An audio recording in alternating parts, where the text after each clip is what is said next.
So first up today we have this 1978 Lancia Stratos HF made by Spark. This particular model represents the version that Michelle Mouton raced in the 1978 Monte Carlo Rally. Mouton is widely regarded as the greatest female racing driver of all time to date. She debuted in 1974 and this particular race was still in the earlier stages of her career before she really came to prominence with Audi in the 80s. In terms of the car, the Stratos is one of the many different highly successful Lancia rally cars, starting with the Fulvia in the 60s and running all the way through to the Delta Integrale in the 90s. The heyday of the Stratos came in the mid-70s, winning the 74, 75 and 76 World Rally Championships. So it was on the downturn in 1978, but was certainly still a competitive car. With a 280 horsepower V6 in a twitchy, light, mid-engine rear-wheel drive car, this thing would have been an absolute menace to control. And as far as rally cars go, this is one of the all-time icons, so I'm really happy to have one in my collection finally. Now it occurred to me prior to filming this video that I had not been giving enough love to the rally cars in my collection, and because of that we're going right back in with another iconic rally car from the 1980s, this one the Opel Manta 400. The Manta 400 is a Group B car from the period of time prior to Group B becoming absolutely mental in the mid-80s. There aren't actually that many decent versions of the Manta 400 made in 1/43 scale from a rally perspective, so when this Schuko version came up I snapped it up even though it certainly wasn't cheap.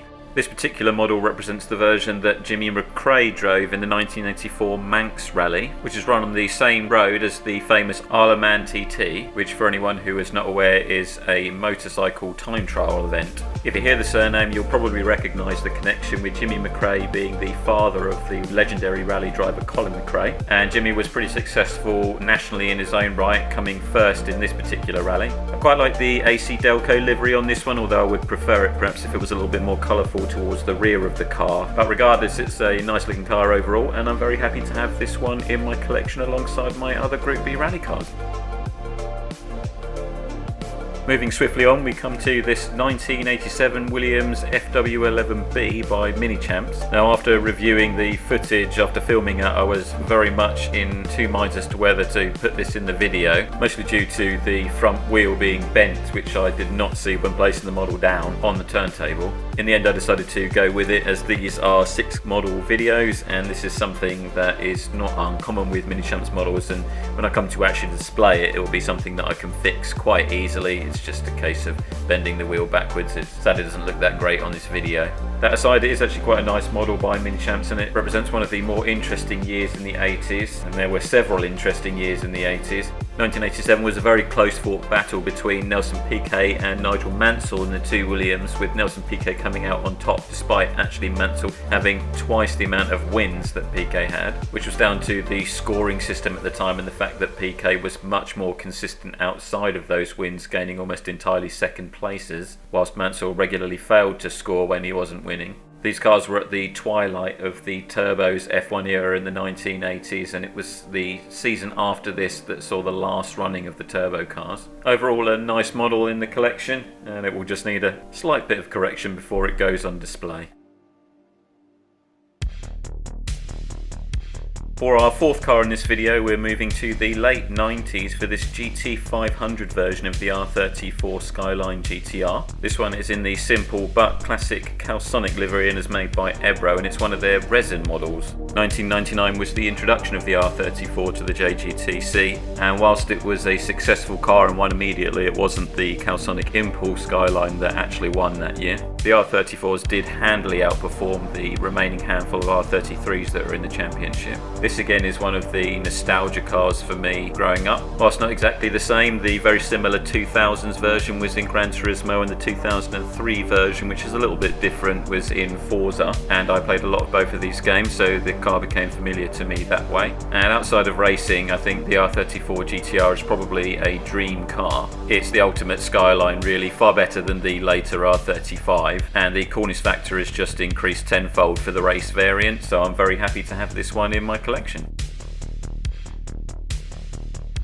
For the penultimate model for this video, we have this 1999 Generation 4 NASCAR. I don't have very many of these in my collection, and I'm not an aficionado of NASCAR by any means. I actually learned a fair few things looking up what I was going to discuss for this model on this video. This is a Busch Series Gen 4 NASCAR, and the Busch Series is a feeder series to the Winston Cup, which is the main series in America, or it was at the time at least, because it's gone through several name changes since then. Now, for anybody American watching, I'm probably going to cause you to hang your heads in shame on my behalf, because I bought this thinking it was a Dale Earnhardt car, but it is in fact a Dale Earnhardt Jr. car. I picked this one up in particular because I quite liked the interesting Superman livery, but outside of this livery, which was first run in the Outback Steakhouse 200, in which Earnhardt Jr. came second and wrapped up the championship for that year. Outside of that race, the liveries did in fact look very similar for the 1999 season between the son's and the father's car, and they both ran with the number 3, so please don't be too harsh on me. This is a Revel model, and outside of hand-built kits like starter models, they probably make the best NASCAR models, better quality than the Quartzo versions that you can pick up. I do like to have a varied collection where possible, and this one with its cool Superman inspired livery is a nice addition.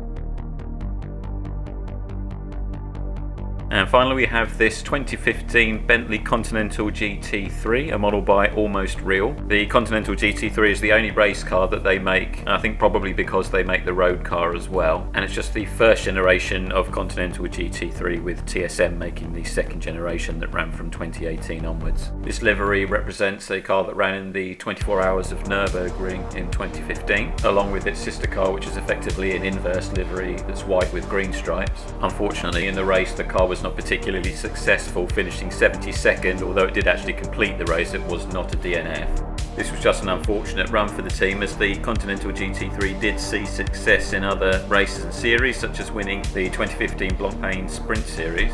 It's another one of those interesting big cars that shouldn't necessarily work as a GT3 car, given the original platform, and this makes it interesting by itself, and one of the reasons I wanted to pick one up. I also like to have varied manufacturers of models where possible, and whilst Spark and TSM both make this generation of the GT3, after seeing a YouTube video of the Almost Real version and seeing how good it looked, I'd always had interest in picking one of these up, so I did, and overall I'm very pleased with it. And with that, we come to the end of another video, so I'd like to thank you for watching again, and hope to see you next time.